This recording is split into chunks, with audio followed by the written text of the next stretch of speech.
The Murder Town, posted by Reddit user Pyqe in the Short Scary Stories Reddit page. It was late at night.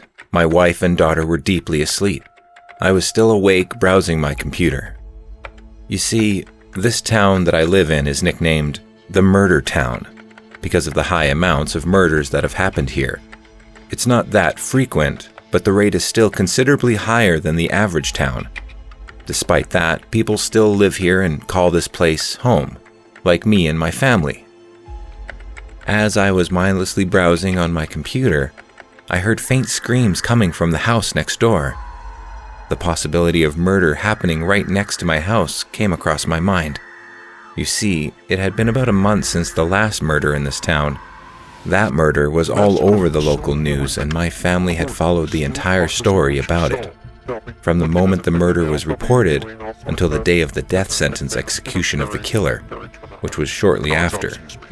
The death penalty was always the resolution for the killers in my town.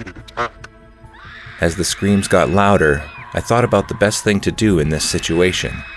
Since it was very late at night, I figured that the other people around here were already asleep to notice the screams coming from there, so it was up to me to investigate.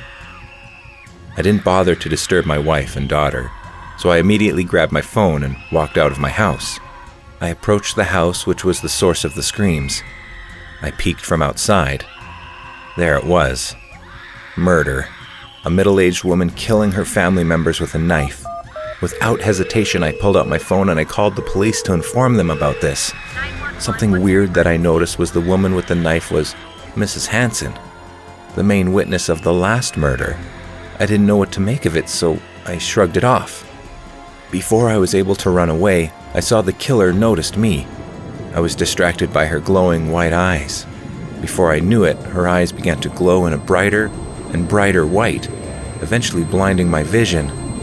Then, I lost consciousness. After that, as I opened my eyes, I found myself inside the house of the murder, holding a knife, standing next to the dead bodies. I wasn't in my own body anymore.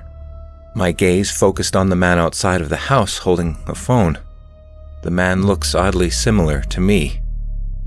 That's when I realized, that is my original body.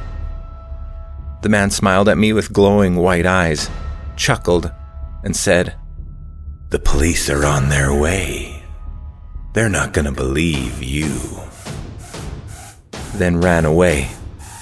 At that moment, I realized why each murderer in this town was the main witness of the last murder.